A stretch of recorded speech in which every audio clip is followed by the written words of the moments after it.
Hello les rocks, j'espère que vous êtes solides. Moi, je suis en pleine forme et je suis plein de gratitude envers l'univers. Aujourd'hui, on va parler de musique et de business. Bienvenue, si tu es là pour la première fois, tu es sur la chaîne des rocks. Les personnes qui rêvent, qui osent et qui créent. Voilà, c'est notre mantra, être rock en tout temps. Donc ici, on parle de business, on parle d'entrepreneuriat, de leadership, de soft skills, de mindset, d'éducation financière, de tout ce qui permet à chacun d'entre nous de prendre conscience de son potentiel et de l'exploiter au maximum. Aujourd'hui, je voudrais qu'on parle de musique et de business. Je t'invite avant ça à t'abonner et à activer la cloche de notification. Comme ça, tu rejoins la communauté et puis tu seras informé à chaque fois qu'il y a de nouvelles vidéos, c'est-à-dire tous les jours. Yes, on distille de la connaissance tous les jours, des sujets propulsifs tous les jours. Alors, pourquoi je veux parler de Suspect 95 ? Je pense, très honnêtement, que c'est un personnage, quand je dis personnage, je parle de l'artiste, à suivre de très près. Il faut que ce soit clair dès le début. Mon analyse ne va pas porter sur la puissance en tant qu'artiste de X ou de Y, qui est le plus fort, qui rappe le mieux, qui a vendu le plus de disques. Ce n'est absolument pas ça. Je veux mener une analyse ici qui est très objective d'un point de vue business. Et donc, quand je parle de baron du rap francophone, je ne suis pas en train de parler de king au sens compétition, comme on entend souvent pour dire qui est le plus fort, non, qui est le plus grand, qui est le plus gros. C'est pas ça. Qu'est-ce qui, selon moi, fait que Suspect 95 a une bonne stratégie qui pourrait le rendre milliardaire à moyen terme? Ce qui n'est pas fréquent dans le monde musical en Afrique. Je vais commencer par déjà parler un peu de lui en tant qu'artiste. Alors, techniquement, évidemment, il a beaucoup de fond, donc c'est pas juste la forme autour, c'est quelqu'un qui a de vraies qualités artistiques. Suspect 95, il a une jolie plume, il a de belles punchlines, toujours teintées d'humour, c'est ce qu'on aime beaucoup chez lui. Il a une forte identité, et ça, c'est pas technique, mais ça fait partie du rappeur. Il a une identité forte avec sa coupe de cheveux, son style d'habillement, et tout ça, ça lui donne donc vraiment une touche particulière. Il est également connu pour ses concepts. Je pense que tous ces morceaux, enfin la plupart du temps, sont des morceaux conceptuels. Il sait créer des concepts. Et ça, c'est quelque chose de très fort dans le rap ivoire de façon générale, qui aujourd'hui domine la scène francophone, très clairement. Et quand on prend les succès de Suspect 95, il y a par exemple J'ai envie, Mercon, Promesse, Enfant de Boss et Boss, plus récemment Société Suspecte avec Youssoupha, et plein d'autres titres. Donc il est vraiment très bon dans les concepts. Alors ça, c'est pour la partie technique, que je vais conclure en disant que c'est également un bon ambianceur. Il sait faire de la musique qui fait bouger sans perdre le côté philosophique du rappeur. Parce que les rappeurs, à la base, ce sont des poètes, ce sont des penseurs, ce sont des gens qui philosophent, des gens qui vont être un peu psychologues et sociologues, qui analysent la cité de façon générale. Ça, il ne le perd pas. Il ne fait pas juste de la musique d'ambiance. Donc, il garde ce côté-là qui, pour moi, est quand même essentiel dans le rap et c'est quelque chose d'important. Il existe pourtant de nombreuses personnes talentueuses, que ce soit en Côte d'Ivoire, au Bénin, n'en parlons pas. Je veux dire, la scène hip-hop béninoise est, selon moi, la plus fournie en talent dans le hip-hop. Et je ne dis pas ça parce que je suis béninois. On sait que de tout temps, on a eu de très bons artistes, urbains surtout. Même s'ils n'ont pas pu exploser à l'international comme on aurait souhaité. J'en suis un, je suis un artiste, moi je le demeure, je continue à faire de la musique. Je vous invite d'ailleurs à aller découvrir mon dernier projet qui s'appelle Soyons Rock, musique de développement personnel, inédit. Allez écouter, je pense que vous allez aimer, le lien est dans la description. Donc, il y a des talents partout. Par contre, ça ne suffit pas, évidemment, à faire du cash, à faire déjà une star et à faire du cash. Il y a deux points essentiels qui font la différence, et Suspect à ces deux-là. Le premier point, c'est la communication. C'est quelqu'un qui est très créatif, ça se voit à travers ses clips. On sent qu'il choisit des réalisateurs qui peuvent l'amener dans des univers qui vont être très marquants. Donc il fait de jolies vidéos généralement, avec des concepts un peu recherchés, comme pour ses chansons. Et on le sent dans tout son univers, dans sa façon de s'habiller, sa façon de faire les choses. C'est quelqu'un de créatif. Donc dans la communication aussi, on sent de l'originalité. Et sur l'album qui va sortir, je crois en mai, son album sort en mai, si j'ai bien compris, on a bien senti depuis le début de la communication, il y a plusieurs mois, à l'annonce de l'album, avec le clip tel que ça a été fait, les vidéos avec beaucoup de suspense, il avait déjà cette touche, mais avec Def Jam, qu'il a signé depuis un moment, on ressent davantage cette envie de surprendre, cette envie d'apporter de l'innovation dans la façon de communiquer et de créer l'événement à chaque fois. Ça, il sait bien le faire et c'est une clé, véritablement. C'est un atout qu'il a dans son jeu. Au-delà de ça, il faut regarder plus récemment le phénomène qu'il y a eu sur son site web avec les cartes du syndicat. Et je vais parler du syndicat en détail tout à l'heure, mais globalement, il y a eu des cartes que les gens pouvaient personnaliser, chacun pouvait sortir sa carte de membre du syndicat. Pour ceux qui ne savent pas ce que c'est que le syndicat, suivez, vous allez tout comprendre dans un instant. Okay. Et on a donc retrouvé par exemple une carte, j'ai vu des choses terribles, c'est très amusant. Les Ivoiriens, ils ont l'art de créer du buzz en faisant justement des choses un peu drôles. Il y a une carte Eudoxie Yao, masseuse de Chris Brown du syndicat. Il y avait une autre carte, Ashraf Hakimi, ministre du patrimoine du syndicat, etc. Donc tout ça, ça crée beaucoup d'attentes et de buzz autour de l'album. Mais venons-en à ce qui est le plus important. Le point clé, le point fort de Suspect 95, que je pense que très peu d'autres artistes urbains ont en Afrique francophone. Clairement, c'est la communauté. Suspect 95 a une communauté qui me fait penser à la Chine de feu DJ Arafat. Évidemment, en termes de nombre, ce n'est pas encore pareil, mais il est en train de progresser vers ça. Moi, j'ai bien l'impression que le modèle est le même. Et d'ailleurs, DJ Arafat n'avait pas inventé ce modèle. Il s'en était bien approprié, il l'avait bien exploité, mais c'est des choses qui existent depuis longtemps. La communauté, c'est la chose la plus importante pour un artiste ou une personnalité publique.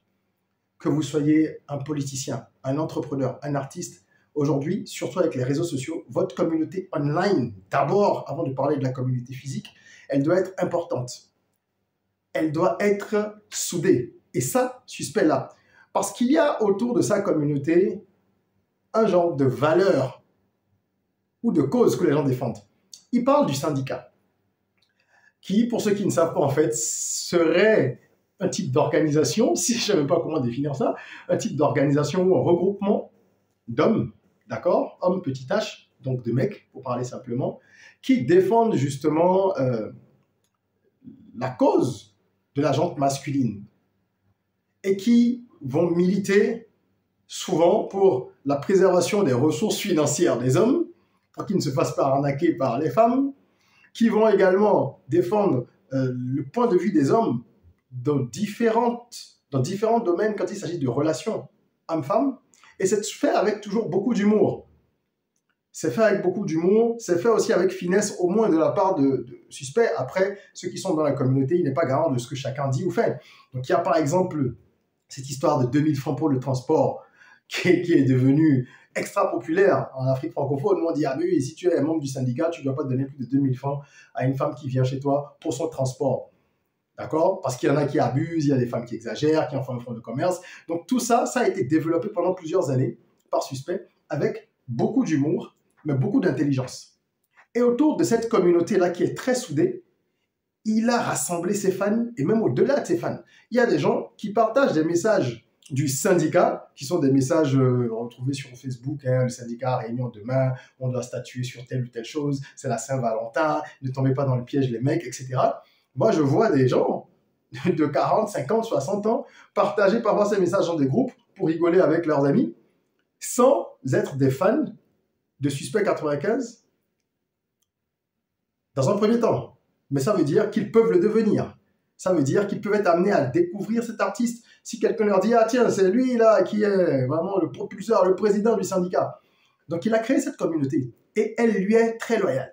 Lorsqu'il a traversé un peu le désert il y a quelques années, il y a 2-3 ans, je ne sais plus, alors, il a perdu sa fiancée. Ça a été extrêmement difficile pour lui. Donc il a disparu pendant un moment de la scène. Et il a certainement dû faire son deuil et tout ça. Il est revenu, il a été très soutenu par justement le syndicat, donc toute la communauté. Et c'est ça le point fort de Suspect 95. C'est cette communauté-là, très solide, qui se développe vraiment dans la bonne humeur. Et il le fait avec habileté, parce que de temps en temps, il va sortir des morceaux comme Contrat, je crois que ça s'appelle, oui, où il défend également les femmes en expliquant que parfois les hommes, ils exagèrent, ils ont des attentes démesurées parce qu'une femme leur a dit oui pour aller dîner, pour aller manger, etc. Donc, il est très malin, très stratège, je dirais, et il développe ça petit à petit. Pourquoi est-ce que la communauté, c'est le plus important? Je vais vous expliquer. Lorsqu'on est artiste, chanteur, on ne devient pas riche avec la musique uniquement, c'est-à-dire en chantant, en allant de concert en concert. Vous le savez, une des sources de revenus principales des artistes, des chanteurs, c'était la vente de disques. Ça fait longtemps que ça ne marche plus. Le streaming, ça ne rapporte pas grand-chose. Il faut être honnête. D'accord? Ça permet de développer la notoriété et la communauté. Derrière ça, vous avez les cachets. Ok, si tu es très connu, tu auras de gros cachets. Mais ce qu'on oublie, c'est que les cachets et les contrats de brand ambassador, quels que soient les montants que ça rapporte, ce n'est pas suffisant parce qu'un artiste a des dépenses et des charges élevées. Le lifestyle d'un artiste, ce que ça lui coûte, c'est terrible, surtout qu'on vit à l'ère de l'image.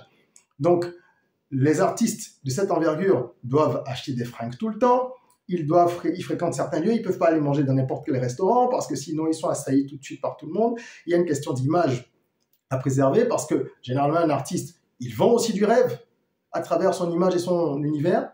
Pas tous les artistes, mais je veux dire la plupart, d'accord, les artistes mainstream. Donc finalement, ce qu'on peut gagner avec les cachets et les contrats de brand ambassador, de GRI et tout ça, c'est rarement suffisant. C'est rarement suffisant et du coup, pour pouvoir générer du vrai cash, il faut aller sur d'autres choses. Sauf si vous avez la maîtrise de la musique, du monde de la musique, de l'ingénierie musicale et de tous les contours juridiques. Quand vous prenez quelqu'un comme Asalfo, si vous le suivez un petit peu sur les réseaux sociaux, vous vous rendez compte qu'il maîtrise tout ce qui est du ressort des droits pour les artistes. Il s'est formé, il sait ce que c'est. Les droits voisins, les droits mécaniques, les droits ceci, les droits cela, les droits d'interprète. Il connaît ça. Et à ce moment-là, si vous faites de très gros tubes, vous pouvez avoir des royalties élevées. OK? Comme un Jackson à l'époque, comme un Asalfo en Afrique, comme plein d'autres. Hein. Mais c'est assez rare. Donc, ce n'est pas de façon générale ce qui va vous rapporter le plus d'argent. Si vous êtes Justin Bieber, bien sûr, vous allez vendre comme il a fait récemment. Il a vendu son catalogue de 300 chansons environ à 200 millions de dollars. Vous voyez ce que c'est, 200 millions de dollars, c'est plus de 110 milliards de francs CFA. Bon, tous les artistes ne sont pas Justin Bieber, ne le deviendront pas. Alors, la clé, et c'est ce que Suspect a compris, c'est d'aller dans des activités dérivées, des activités parallèles, des activités connexes, qui peuvent être florissantes en s'appuyant sur votre notoriété d'artiste. C'est ça, en fait, la clé. Le fait d'être un artiste à succès, ça vous ouvre des portes, ça vous met au devant de la scène et ça vous confère de la notoriété. Comment vous pouvez convertir cette notoriété-là? Moi, je me suis toujours posé la question de savoir pourquoi la majorité des artistes connus en Afrique francophone n'utilisaient pas ce levier. J'ai jamais compris. J'ai d'ailleurs eu un projet à un moment que j'ai pas mis en place parce que j'ai trouvé qu'il serait un peu complexe, mais le but, c'était d'accompagner les artistes en connectant leur image à des produits ou des services qui vont être acceptés par leur communauté. Donc, je prends un artiste X, je regarde sa communauté, on l'analyse d'un point de vue marketing, à quel âge, il fait quoi, quelles sont ses habitudes, et on va lui proposer des produits. On n'invente rien, ça se fait sous d'autres cieux depuis très longtemps. Si vous prenez certains exemples, comme Rihanna, c'est exactement ça. Ce qui l'a rendu super riche, c'est pas la musique en tant que telle, c'est son activité dans la mode, dans les produits cosmétiques et tout ça. Si vous prenez Kanye West, c'est son activité dans la mode qui a fait exploser complètement sa fortune. Jay-Z, ce sont ses marques de vêtements. Rockefeller à l'époque, par exemple. Les marques de liqueurs qu'il possède, dont il est actionnaire. D'accord? La plateforme de streaming, Tidal, et plein d'autres activités. Donc, c'est tout ça autour. Demandez-vous depuis quand est-ce que Justin Timberlake a sorti un album? Depuis quand Ludacris n'a pas fait de nouvelles chansons? N'a pas sorti de nouvel album? Parce qu'il touche énormément d'argent avec l'acting, quand il est acteur. Dans Fast and Furious, par exemple. Donc, votre notoriété, elle doit servir à ça. Parce que dans le monde de la musique, vous avez une durée de vie qui est limitée. Vous pouvez avoir une longévité folle, mais vous allez rester au sommet pendant peut-être 10 ans. Et après, vous allez continuer à tourner, c'est vrai, mais vous ne serez plus forcément l'artiste le plus suivi. Votre communauté va vous suivre. Et il y aura d'autres personnes qui seront devant de la scène aussi. C'est pour ça qu'il faut avoir une communauté. Elle vous suivra toute votre vie. Même si vous faites de la musique à 60 ans, elle vous suivra. Si vous avez une communauté solide. Mais en attendant, les produits dérivés, ça sert à ça. Akon, ce qui l'a rendu riche, lui-même l'a dit à plusieurs reprises, ce ne sont pas les albums d'Akon, c'est le fait d'avoir produit Lady Gaga. Donc toujours dans la musique, dans son cas, mais il a été producteur. Et Lady Gaga, on a vu le succès que ça a été. Donc franchement, il s'est fait tellement d'argent qu'il disait lui-même qu'il a garanti sa retraite avec cet artiste. Donc voilà un peu comment est-ce que les artistes devraient comprendre la chose. Et c'est ce que Suspect a compris. Il a si bien compris que il a commencé progressivement à mettre en avant un symbole dans les vidéos qui a lancé l'album. Moi, j'ai compris que quelque chose arrivait. J'ai senti. Et je me suis dit, ah, est-ce que ça va pas être de la mode ou alors ça va être quoi? Mais j'ai compris qu'il allait, comme on dit, dropper. Il allait mettre quelque chose sur le tapis qui serait un produit. Je le sentais. Pour moi, c'était évident. Ça n'a pas loupé. Il a lancé son site, enfin, il a mis à jour, je crois, son site Suspect 95 le 12 avril. Et il a annoncé, quelques jours après, que le 22 et le 23 avril, il y aurait une vente éphémère pour une collection en édition limitée de vêtements avec le fameux symbole qu'on voyait un peu partout, qui est devenu le symbole du syndicat, qui est le symbole qu'on retrouve sur les cartes de membres fictifs que les gens font, etc. Figurez-vous que sur les 2 jours, c'était samedi et dimanche dernier, les 2 jours de vente éphémère prévus, il n'a pu en faire qu'une seule. Il a pu faire qu'une seule journée, pardon. Parce que la communauté l'a tellement suivi qu'il a tout vendu en 7 heures le premier jour. En 7 heures de vente le samedi, il a tout écoulé.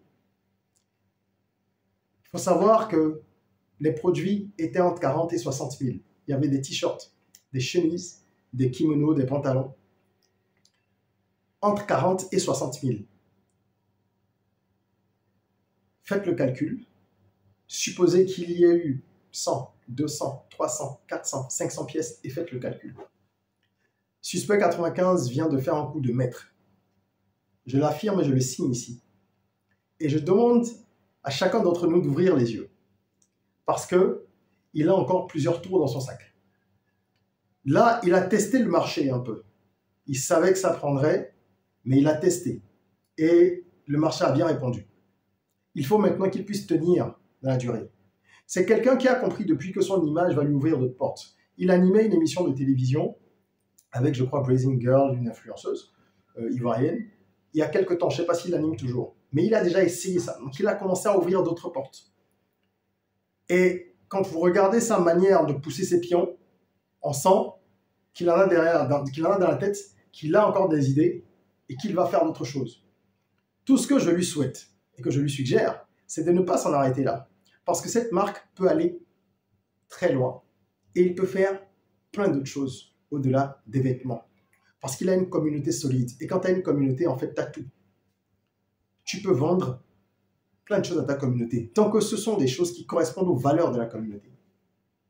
J'espère qu'il poursuivra ainsi. Je suis ravi de savoir qu'il a dû faire des dizaines de millions en quelques heures et j'espère qu'il va en faire encore beaucoup pour montrer la voie à d'autres. Et à cette allure, dans 5 ans, il y a de fortes chances que ce jeune homme soit un des premiers milliardaires de la musique urbaine francophone. Mais je parle d'Afrique francophone. Hein. D'accord ? On n'est pas en train de parler du marché français. Les proportions ne sont pas les mêmes, les marchés, les environnements ne sont pas les mêmes. Mais sur le marché francophone d'Afrique, il risque de devenir un des premiers rappeurs milliardaires. Il y en a peut-être que je ne connais pas, mais de façon factuelle, ce que l'on voit et ce qu'on peut analyser, de ce qu'on peut voir là, je pense qu'il est en route pour rejoindre le club des milliardaires tout en étant artiste dans le rap en Afrique francophone. Et ça, ce serait une belle victoire pour la musique urbaine. Voilà ce que je voulais partager avec vous. Suspect 95, sa stratégie pour devenir milliardaire. Pour moi, c'est le nouveau baron de la musique francophone, urbaine francophone. Et en attendant, je lui souhaite plein de bonnes choses. Moi, je vais vous inviter à vous abonner comme je vous avais demandé. Comme ça, vous êtes membre de la communauté. Et à aller découvrir également mon album de développement personnel. C'est de la musique urbaine. Mais tous les thèmes, en fait, sont des thèmes de développement personnel. Donc, on parle de discipline, on parle de foi, on parle d'autocritique, on parle de patience, de persévérance. On parle de différents thèmes dans cet album. Et c'est de la musique urbaine, en fond sonore. Voilà. Je vous invite à aller le découvrir. Le lien est dans la description. Je pense que vous aimerez. Vous pouvez le streamer, vous pouvez l'acheter en digital et obtenir dans ce cas-là un livret, également un livret de développement personnel qui accompagne l'album. Et vous direz certainement, vous vous demanderez, ah ben si tu fais de la musique, pourquoi tu n'appliques pas ce dont tu parles? Eh bien si je l'applique depuis très longtemps. J'ai d'ailleurs mis la musique en parenthèse à un moment. J'ai fait de la musique dans mon pays longtemps de façon soutenue. Je suis un artiste qui a eu du succès au Bénin. Et à un moment, j'ai mis ça entre parenthèses, depuis 2011 à peu près, pour me consacrer à d'autres activités beaucoup plus orientées business, sans la musique. Et je suis revenu à la musique il y a quelques temps, en fédérant maintenant ma communauté que j'ai créée, la communauté rock, parce que j'organise des conférences, des formations, j'écris des bouquins sur les thématiques que sont le développement personnel et l'entrepreneuriat. Donc j'ai une communauté que j'ai ramenée maintenant, que je fédère autour de ma musique. Donc ceux qui aiment ma musique vont découvrir mes autres services, mes autres produits, et ceux qui sont déjà membres de ma communauté, avec mes autres activités, vont rejoindre également la sphère de mes fans sur le plan musical. Donc voilà, je développe la même stratégie progressivement qui est celle de construire une communauté dans la durée. En attendant qu'on se retrouve pour une nouvelle vidéo, n'oubliez pas, prenez soin de vous, de votre corps, mais aussi surtout de votre esprit, de votre mindset. Rêvons, osons, créons, soyons rock.